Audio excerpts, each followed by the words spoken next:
there are like statistics that show that females who look at a job description and they see like, hey, I tick like 5 boxes, they don't apply. While if men tick 5 boxes, they're like, oh, that's fine, I'm gonna apply anyhow. We're still working super hard on it. At the company level, I suppose we have 35% women at the moment, but then we kind of see that representation getting less and less when you go to senior leadership. So that's where we're trying to focus our efforts on as well. In light of this month's International Women's Day, we'll explore how to attract and empower women in the workplace, what they think about the next generation of applicants, and what advice they would give to any women starting her career. Walk into the room as if you already own the position. So really, like, before you walk into the room, take a moment for yourself and think like, I got this. Or really, I got this, I already have it. And then step in. About last year, 4 out of your 5 hires were women. Yeah. Would you say that females especially approach the whole application process differently, especially in the more male-dominated environments like training? Yeah, I would say in the first step of the process. So today I'm joined by 2 inspirational women, Leah and Carline Mohr, working with STX Group, who trade environmental commodities. Welcome to the NeurOlympics podcast, brought to you by BrainsFirst, a company that helps you make better talent decisions powered by neuroscience. I'm Lucy, I'm the host of the NeurOlympics podcast, and I myself have a background in psychology and applied neuroscience. But let me turn to my 2 wonderful guests today, Leah and Carline. It's so nice to have you on the podcast with us today. Thank you. Thank you. Before we go into the conversation, could you tell us a little bit about STX and your roles? My name is Carline, indeed. Now at STX for 2.5 years as a traineeship and a project manager, which means within the traineeship I manage everything from the recruitment and to the managing of the trainees itself. And of course also the operational parts. And before that I started my career as a change management consultant, which I did for 2 years. But I saw that it was not people-focused enough and it was not like hands-on and pragmatic enough for me. So then I shifted to a startup where I developed trainings to prevent burnout and really to help young professionals in their career. And then afterwards I joined STX. So it's been an amazing journey so far and really happy to be here now for already 2.5 years. Yeah. Nice. Yeah. Exciting. Yeah. Cool. I agree. Thank you for sharing. Thank you. And then my own name is Leah, and I am originally from Ireland. I moved abroad 4.5 years ago, and I've been loving Amsterdam ever since. Truly fell in love with the city. I feel you. But I started off my career as a campus recruiter at STX. So there I grew a huge passion for junior recruitment and also event management. It's been amazing since I've started. But to explain a bit what we're doing, so we're a trading company and we're trading environmental commodities. We're trading these products over the counter, and there's really a wide range of products that we're trading, coming from biofuels, renewable gas, energy attribution certificates, energy efficiency. We're also providing climate solutions for corporations. Amazing. But all in all, super entrepreneurial and also commercial. We have a hugely international company, so we have more than 50 nationalities. Wow. So I think being part of a globally diverse company has been super amazing also for growth opportunities and why I've also continued to stay. Amazing. Thank you for taking it away. And I'm super curious, did you so far in your career have a role model, especially a female role model, that you looked up to, that you learned from, that you got inspired by? And if so, maybe you want to share who it was. Definitely. So for me, that would really be our current manager. I really like her leadership style, and I learn from that a lot, like every day. I think she really learned me to be bold in my career, in my decisions, also in my career.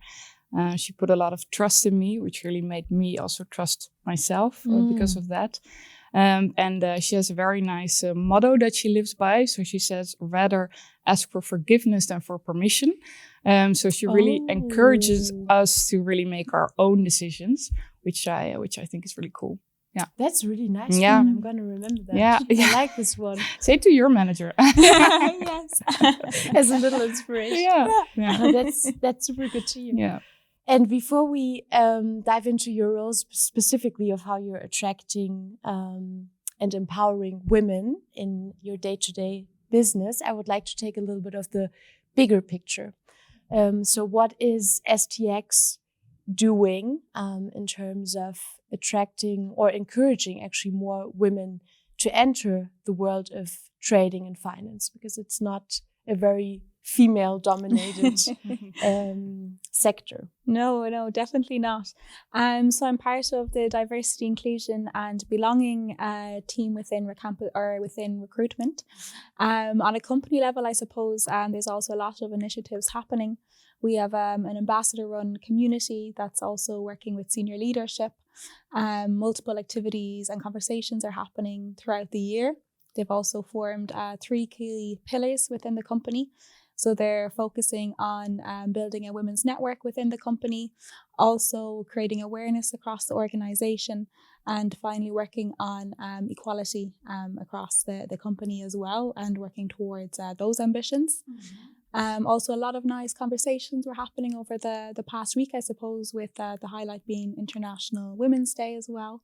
So we also took part in many lunchtime conversations as well around advocacy, women empowerment, and mentorship and leadership. So that was super nice to be part of. Nice. So that's some of the things that we're working on at a company level. That's amazing. It sounds like a really nice culture also that you're shaping there at STX. Really cool. I suppose it's also a long way to go still. We're still working super hard on it. At the company level, I suppose we have 35% women at the moment. Okay. So it's not such a crazy figure, I suppose, when you look at the male-dominated trading industries. But then we kind of see that representation getting less and less when you go to senior leadership specifically, and also within the front office. So that's where we're trying to focus our efforts on as well. Really starting on the junior level as well, and building up towards that. But that's super nice. I think it all starts with a level of awareness, right? And care, that you care about it and that you notice it. Because I think, in day-to-day business, it can go about that you don't even ask these questions like, do we want to become that employer, or are we heading that direction? So I think that is already a super good direction and questions to ask. And as I think we'll dive into a bit later, is also, of course, the question, how do you attract women in the sector that is usually known as a bit more male dominated, but we spare that for later. But you touched upon it now, Leah, the International Women's Day. I think it's time to, on the one hand, celebrate the progress, but on the other hand, also, of course, to still acknowledge the challenges that are still existing. And I'm wondering, when it comes to recruitment, what are the biggest challenges that you see, especially for junior women, when it comes to applying to roles and also going through the recruitment process? I think definitely with applying for the roles, first of all, it comes with confidence, because there are statistics that show that females who look at a job description and they see hey, I tick 5 boxes, they don't apply. While if men tick 5 boxes, they're oh, that's fine, I'm going to apply anyhow. So I think it really starts there with the confidence to say for women also hey, I maybe tick half of the boxes, but I'm going to do it anyhow. So I think that's part one. And then further on in the process, there are more steps. We take it from there indeed. And some things that we do then to face those challenges is the early exposure to the company as well. So via our campus recruitment events, we find that when women are coming into the company and really getting to know us, they're coming with many questions that they're asking the people working in the company, also challenging some assumptions. And then the more they do that, the more comfortable that they find themselves, thinking, okay, I can work here in a few weeks, or or in a few months or years or whatever it is. So that's, I think, super important for us as well, really the early exposure to the company. And also then what we're working on as well is gender neutral job descriptions, is helping to face a bit that barrier indeed with the job descriptions. And furthermore then recruitment buddies have been something that we've been implementing as well over the past few months and years.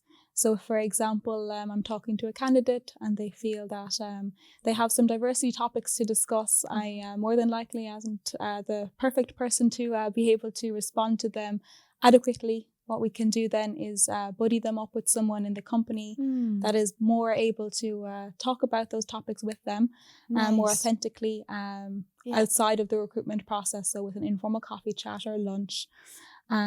So that's been something that's nice to have, I suppose, as a tool in our back pocket. So we also work on educating hiring managers as well. I think that's a huge first step in the recruitment process, to really make sure that we're educating them on diversity hiring and also with unconscious bias. That is super important, I think.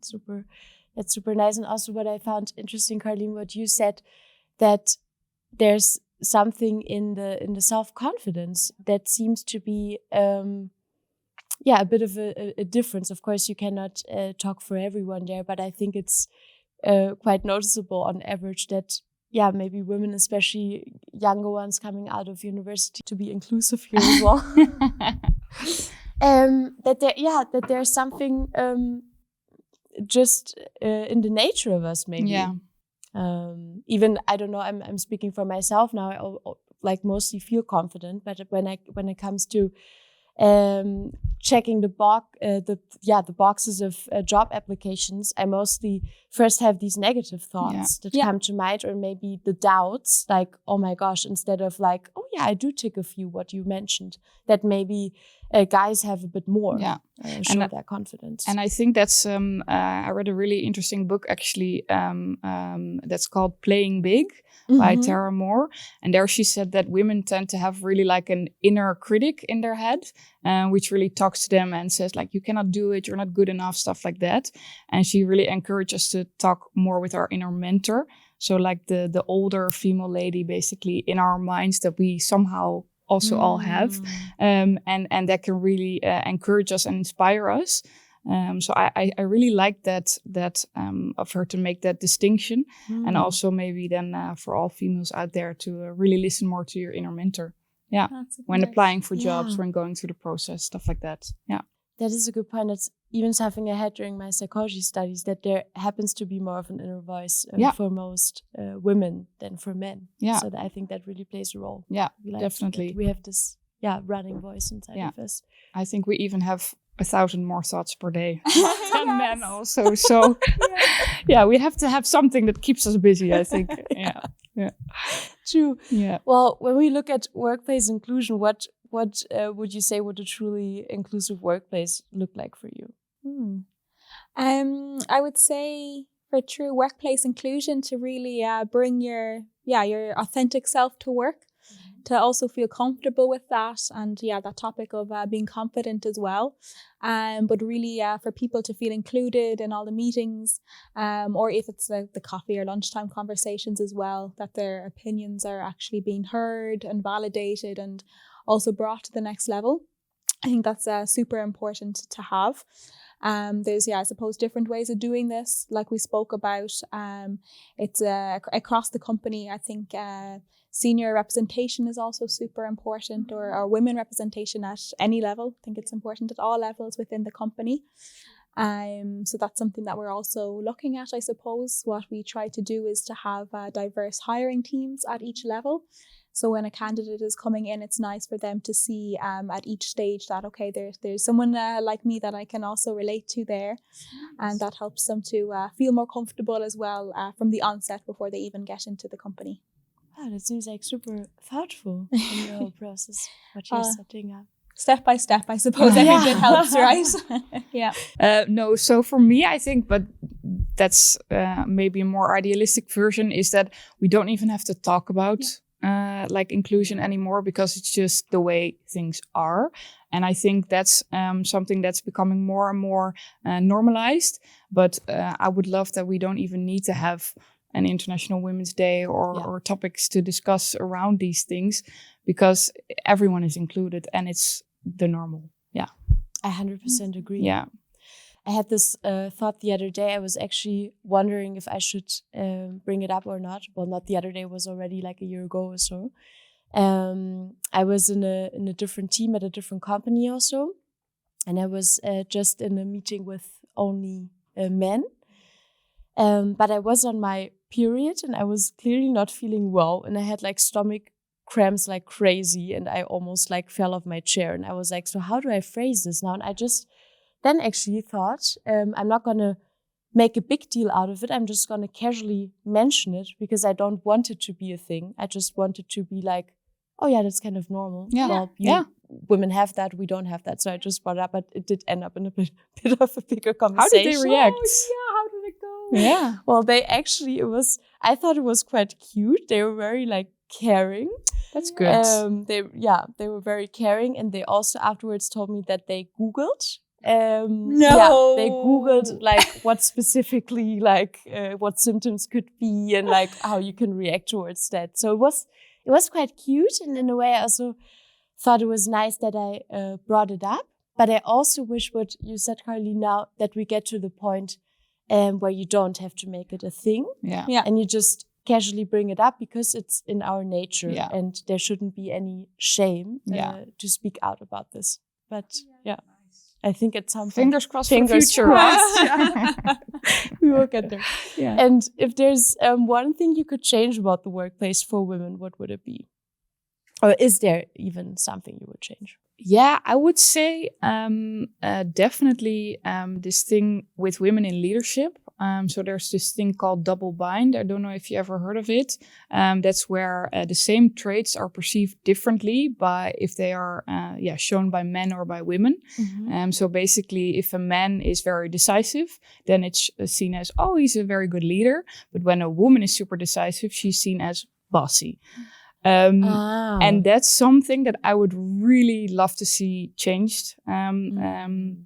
In the workplace, but basically everywhere, because they are the same traits, but perceived totally different. And I think that's just not the way to go. Yeah, completely true. Is that something you were confronted with also in the workplace? Well, I wasn't confronted with this like personally, but I did see like female leaders being perceived as like bossy or bitchy or whatever term you want to put to it, just because they were also bold or decisive or whatever trait they showed. I think that's really a shame. Yeah, completely right. Yeah. Well, thank you for mentioning it. It's actually a really good one. And if we look at, Leah, you said you're also in event management. Carline, I think you also joined some of the events, right, that you organized together.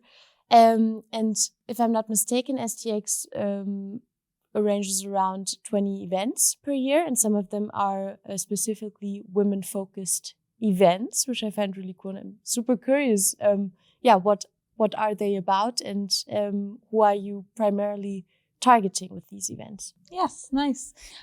So our main target audience would be master's students. So students with masters in finance or economics or related. It can also be quite broad. On an international level, we do a lot of career fairs and company presentations. Mm-hmm. They were really trying to enhance our employer branding. But then in the Netherlands, we're quite well known among junior talent. So what we do is really try to get super specific. And what we do is our in-house days in our Amsterdam office. So there we invite students into the office where we start with a company presentation. And then we do our trading case, which is the star of the show, where students can really shine. It gets competitive and it's a lot of high energy. Students are presented with information about the biofuels market. And there they get to, at the end of each round, take a position on how they think the market is going to go. And everyone's fighting for the biggest profit, I suppose. So it's it gets super heated. I can imagine. It sounds like it. It's really a nice one. I think one of the ones that we're most proud of. I think as campus recruitment specialists at STX, it's been quoted as one of the best in-house events that students have been to. I think because they really get to come into the office, they experience it, they see the energy, they see the vibe, and also they get to meet with so many people in the company, but also get to see the energy that can be in a trading house. Wow. So that's been nice. And then we finish with some networking drinks and close it off like that. That is awesome. I think it's so important to feel like the atmosphere and the vibe. It's completely something different than what you could read on paper. To really experience it and to feel it. Yeah, that's super nice. And how did you get inspired to host these women-focused events? What inspired you to set them up? Yeah, so basically, of course, we touched upon that in the beginning, is that, right now our workforce is 35% women, and we would love to have that bar, of course, higher. So that was the reason to do so. Also, for the employer branding, really for like all students to get to know us. So I think this is the perfect way, just as you mentioned, to really feel the atmosphere, to see the culture of the office, to walk around. And I think, that inspired us to do it in the office more than do it at universities. So, Yeah, that's nice. Very authentic in a way. Yes. Has there been something very surprising in the experience so far? I suppose the energy that we feel has gone up so much. I mean, because we used to indeed, and we still do some company presentations. That's nice for employer branding as well. But you can't get over that feeling that you get from having students in the office. Also, we increase the amount of hires that we're making from campus recruitment as well. So, it's just been really well enjoyed. And also, I think from people in the company as well, they also like to see the energy, and also for them to share their information with the next talent that will be joining the workforce. So it's been a win-win situation on both sides. Amazing. Yeah. And I think quite recently you also organized an event that was more targeted towards senior women. Yeah. And that was super successful. What made it so impactful? Yes, this was super nice. So myself and my colleague Megan were working on diversity, inclusion and belonging, and really trying to find women events, more so for experienced professionals in the industry, either in energy or trading or related fields. And that was really hard to come by, really at an international level. Mm-hmm. So that we struggled with. So we said, okay, hey, why don't we just create our own? So that was super nice. So we posted online. Many people applied, and we also reached out to people ourselves on LinkedIn. People invited others in, STX employees invited other people in from their network as well. So it grew quite rapidly. And what was so nice about that is that, people from the business also got involved, and we had a nice panel discussion followed by a networking session afterwards. And just by mingling and joining the conversations afterwards, I learned that, okay, this is really one of its first in the industry as well, where like-minded people can meet and share this nice network. So it had, many follow-up conversations since then, and also looking forward to future ones. I think the feedback was also that all the females there said like, wow, this was so needed. Yes. Like they could really feel that connection that you cannot really make like on LinkedIn, for instance, because of course some of them knew each other already, but then just only indeed like on paper. And I think really being together and discussing how you experience everything on the work floor within the same sector, I think that's amazing. Yeah. That's super cool that you're like providing this room. Yeah. And then usually it is like it goes by itself. Yeah. Yes. Right? You give the room, you bring the people together. Yeah. That is super nice. Because beyond the networking effect, how do you build real and lasting relationships in these events? Yeah, I would say that's really something like building a long-lasting relationship is coming from both ways, right? So on one hand, we want to build it, and on the other hand, the student wants to build it with us. And I would say really by meeting each other face to face, that's the first connection moment, that you really get to know each other better, but that they also get to know the company a bit better. Again, like the culture, the atmosphere that we just discussed. And I think it flows naturally out of that, because if two people want to see each other more and get to know each other more, then it just goes and flows. And I think that's a nice part of making sure that you have those in-person touch moments. Yeah, I love that. Yeah, cool. Well, another field I'm interested in is your traineeships. You offer traineeships at STX, and it's this time of the year that you're now recruiting for them again, right? There we go.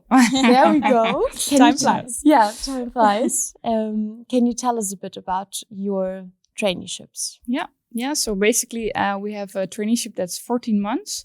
And there they rotate through 4 different teams.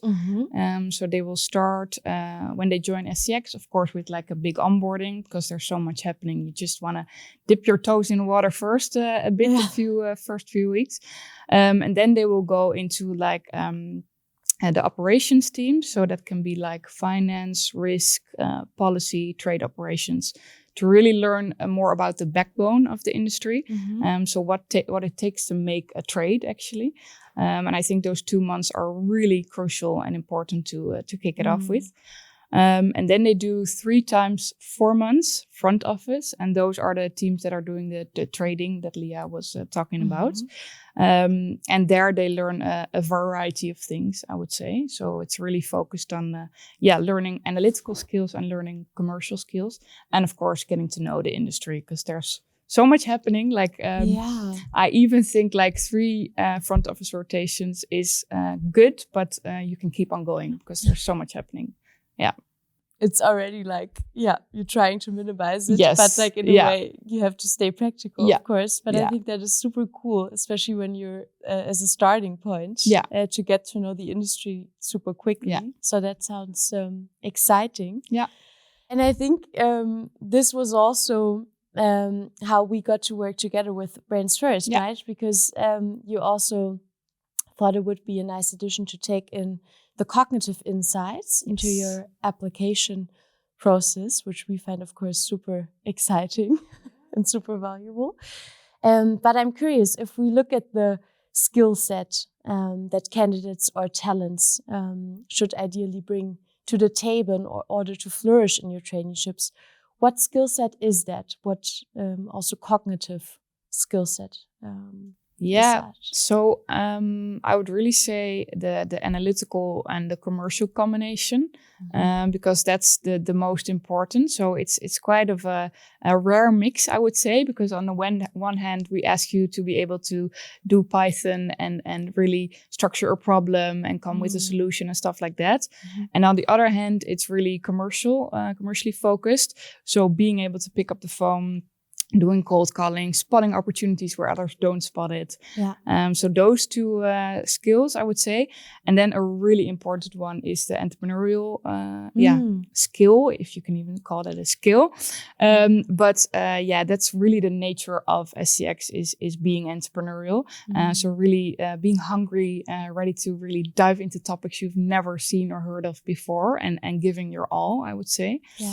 And then lastly is the flexibility, because it's a niche market. Things change rapidly. The rotations are short.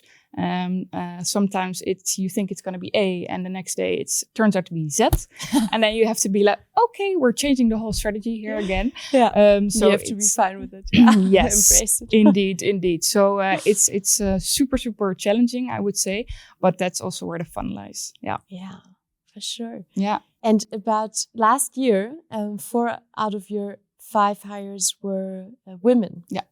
How come? Yeah, this was super amazing. I think it was definitely a really proud thing for all the women that got hired at STX. It happened very naturally, I would say. So, I mean, a lot of work went in beforehand with the campus recruitment events, and also focusing them on also female campus recruitment events, and also empowering women through each stage of the process, let's say, with personal branding and also specialized interview prep. But then what I would say is, as soon as they got into the recruitment funnel themselves, it was really a 50-50 split at each stage, which is, I think, what makes it stand out so much. Because some people were questioning, okay, did you have a quota to meet, or did you have to source for extra women? Absolutely not. No. It was all natural. Was all them. 100%. Even the selection process, naturally 50-50. It was really amazing. I think that was something that was really cool to see. The women just kicked ass. What else can we say? It's really as simple as that, you know?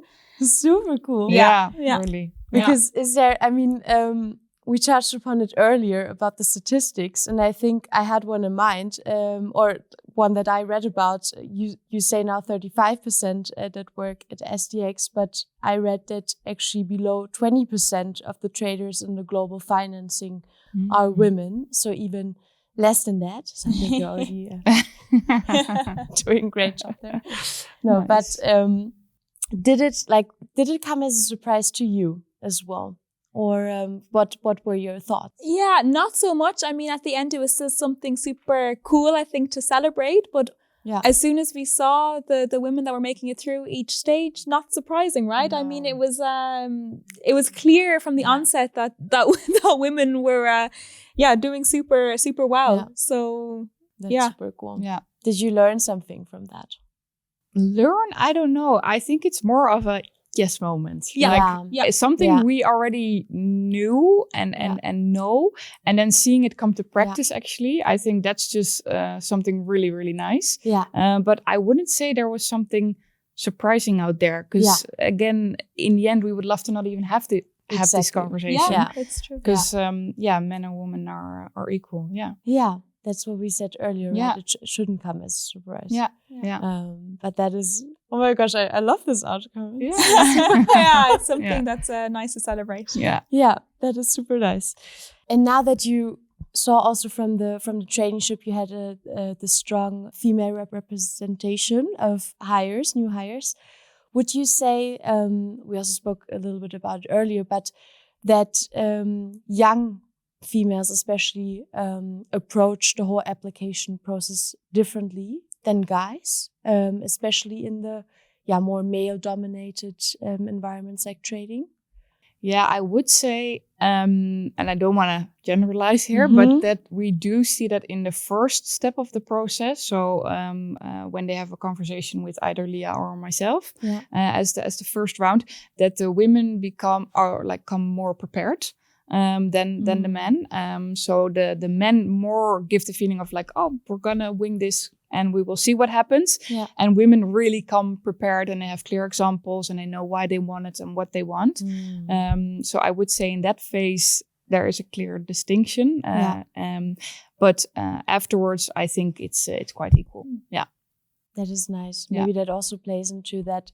Sometimes we have the feeling like, are we really made for this? And with this insecurity, I think also comes this prepping work. It can be an advantage then, right? In that sense. So it's a bit of a silver lining. You're completely right. Because how do you make sure that you position STX as an attractive employer for females? I suppose we keep the door open from the onset to women talent. I would say there's not one sole thing that would make a company more attractive than others, in my opinion. It also depends on the individual themselves. So we see with women talent often is that they're really looking for responsibility from day one. And that is something that we do have at STX. So that's something that we have made clear from the get-go, from the very start, all the way through the process. But really, when you look at it, it comes down to each person's hiring needs, what they're also looking for, their personality, where they get their energy from. So it's also a match on both sides, I would say then. Nice, amazing. Do you have like 3 tips maybe to make it a little bit practical for female young talent when they enter the application process or their careers? You can kick it off. Yeah. Great. So I would say networking. This is something that I feel is not overused. I think it should also be overused because it's so important, but it's really something that will stand by at each stage of the process. I always say at our events that, candidates are spending their time to come and meet with us, and we want to give that back to them as well. So talk to people, even if it wasn't that you came from an event, but you can also then use LinkedIn to search for people that might be linked to you and your story, and use that to your advantage at each step in the process. It will stand by you. Good one. Yeah. Nice. Totally agree. Yeah. And I would say this is something that my father always gave me as an advice before any recruitment process, basically. He said, like, walk into the room as if you already own the position. So really, like, before you walk into the room, take a moment for yourself and think, like, I got this. I got this. I already have it. And then step in. And I think that makes a huge difference also to bridge that confidence gap. Yeah. It made a difference for me. Yeah. That's amazing. Yeah. It also reminds me, do you know the Superwoman pose where you have to stand tall like this? Yeah. I've been doing Going that since exam confident. days, and that's also a nice one. Yeah. Also, I suppose that the first step for many people is also that CV stage as well. I would say to people to really stand out at that stage and put a lot of time into it. It's really quality over quantity. You can have a nice text box at the top to really, share over a sentence or two about why this is the role for you. Yeah. Especially if people are doing a career change, maybe it's not so obvious to the recruiter why you want that role. Yeah. So spend time there to really show, okay, this is my dream job. This is what makes it authentically for me. Also to avoid using AI at that stage. Yes, please, no AI. Please. We see it. You can see it, I'm sure, right? 100%. Yeah. Like we always say, we read so many motivation letters. We read so many CVs. Yeah. We can see when the text is authentic and when you really tell something about yourself or why you really want it. Yeah. And we can also see when it's just a plug and play with AI. Yeah. And honestly, we always say we get bored from AI. We get really bored from it because there's nothing in there that attracts us towards your profile. Yeah. So really come with a funny story or as a kid, this or that. Then it's like, oh wow, you spark our interest. That's nice. You make it personal. Yeah, 100%. And have a twist. I like this. And maybe I'm just thinking about this, that maybe to add on this, what I learned during my application process or during the young career, is that it's also not only a step, the application process, to make the employer want you, but also for you to figure out and realize if you want the employer. Yeah. In a way, I went through a really long application process before for like a position, a lot of different steps, and I was quite disappointed that in the end stage we had this whole day where you go through a lot of different tasks and invited with a lot of different candidates. And I made it to the last stage of the interview, and then I was rejected. And I thought in my mind already, if you make it until there, you're going to make it all the way. And then I was super shocked in a way.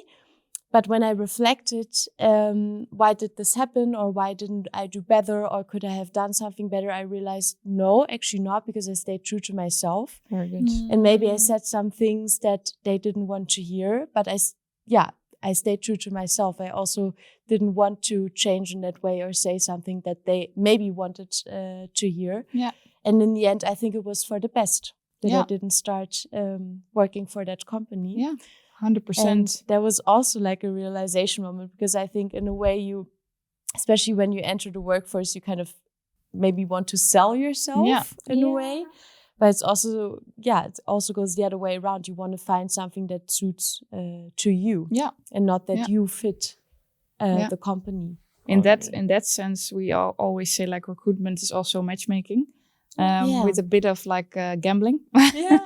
Because you put your bet on some things and then you don't know if you're going to win or lose. But in the end, it's really what you say about having a match. And that's really what also creates that long-lasting connection that you want, right? You want to also go into the workplace every day and say like, hey, yes, I'm happy that I work here and I can be myself. And that's just not every company. Yeah, for sure. It would be crazy if we would match. Right? That would just make it hard. Yeah, indeed. Yeah. Well, if I think we cannot have a women's special episode without me asking you the question who I like to phrase it as a woman crush, but in a professional way. So like a woman that inspires you, that you look up to, that sparks your enthusiasm. Do you have someone in mind, like a role model? A few definitely pop into mind. I definitely am feeling grateful to be surrounded by so many inspirational and strong women. My mom, 100%. She raised me as a single mom together with my nana. So I owe absolutely everything to her. She is a big reason why I'm living the best life the last few years. I get a lot of my energy from her. And also the adventures that I do, I also attribute a lot of them to her. So it's like we're doing it together a bit. Amazing. Also then, my friend that I'm here, that we moved together from Ireland. We're super close, but she's one of the most ambitious people that I know in my life. So that's super nice to have her by my side, pushing me. I think you really need people in your life to push you at different stages. All together while she's working on perfecting her Dutch language and making huge goals in her own life with her partner. I think that's super cool. Wow. And then I suppose the wonderful colleagues that we're so lucky to work with. That definitely makes a step or helps in your professional life to have women in your corner as well. Yeah. One such friend as well pushed me into my sporting life over the past few months. So what kind of sport? Well, just getting into the gym. It was really step one. Really step one. So that's where you have to start somewhere. You have to start somewhere. So that's been super incredible as well to have people that also promote your mental and physical well-being has been super beneficial the past year, along with the smiles and the giggles, because that's also the most important part of life, I think, as well. True, keeps you also healthy. Yes, gotta stay rounded. Nice. Yeah, I love your answers. Yeah. For you, Carline? Yeah, I would say, because I thought about this question and I'm not the person who follows influencers or stuff like that. So then also searching it closer to home, I would say. And I think, indeed, as Leah also mentioned, all of the women that I'm surrounded with. For instance, also my mom, because of her wisdom. My sister, because she's always super bold. My grandma, because she always was super authentic. My friends, really, for showing like unconditional love time and time again. So a lot of different women. I was saying I'm not into influencer stuff, but lately with the Olympics, I'm looking at the females who are performing really well there.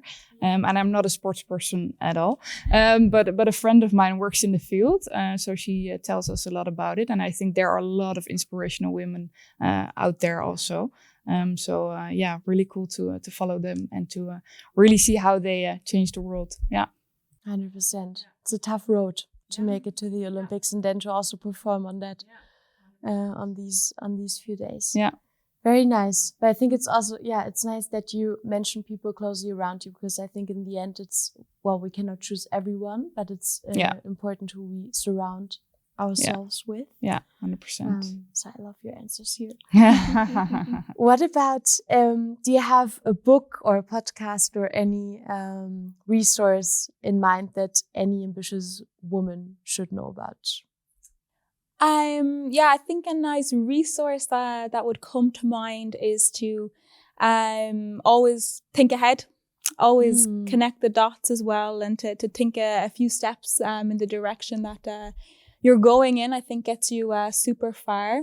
Yeah. I'm thinking now of a working student that we have doing their bachelor's at the moment.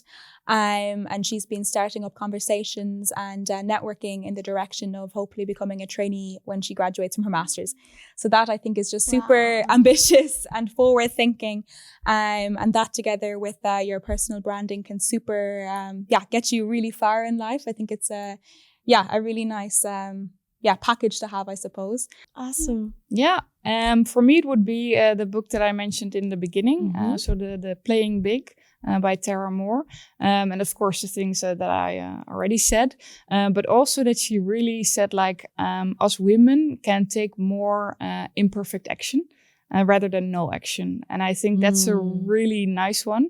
Because, of course, we tend to think a lot. And then in the thinking, maybe we don't do enough or we don't take action enough.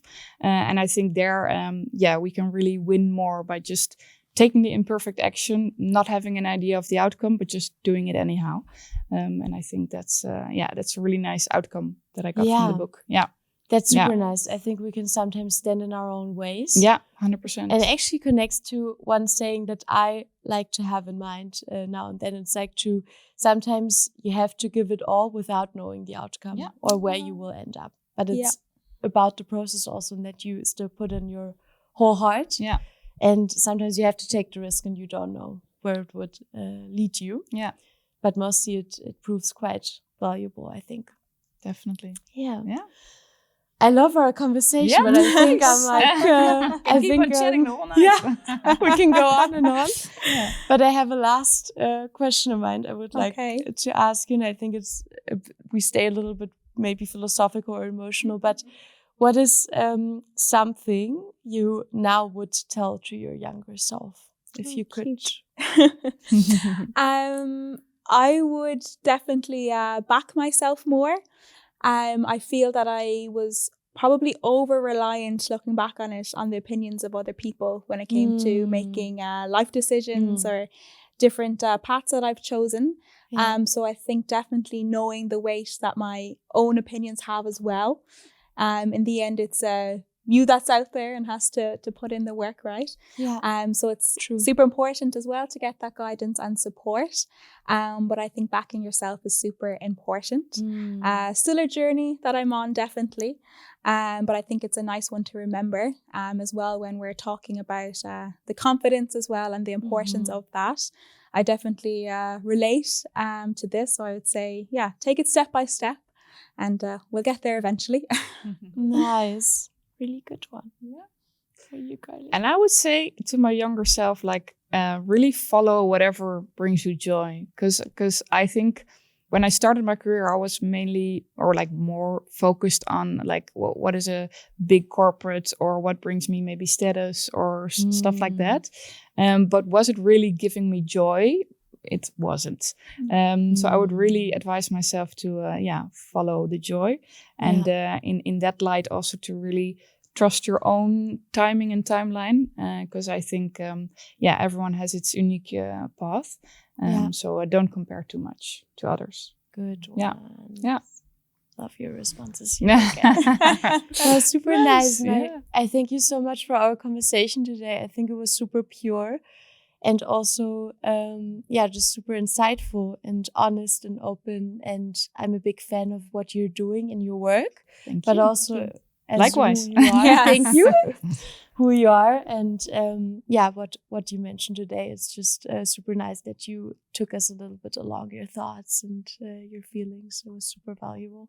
Thank you for having us. Yes. Really nice. Well, thank you so much for our conversation. It was a big pleasure. And we hope you enjoyed it as at home, of course, that you got a bit inspired and also some new viewpoints and perspectives. And if you want to maybe apply to the STX traineeship, well, here's your stage. You can find it online. But yeah, we would love to see you engaged on the NeurOlympics podcast. So please, if you have any questions or comments to any of us, you can leave that underneath here in the comment section. And also we want to see you more frequently on the NeurOlympics podcast. So please make sure to subscribe to your favorite platform. You can find us under www.brainsfirst.com/podcast. And until next time, stay healthy, stay happy, everyone. See you next time on the NeurOlympics podcast. Ciao, ciao.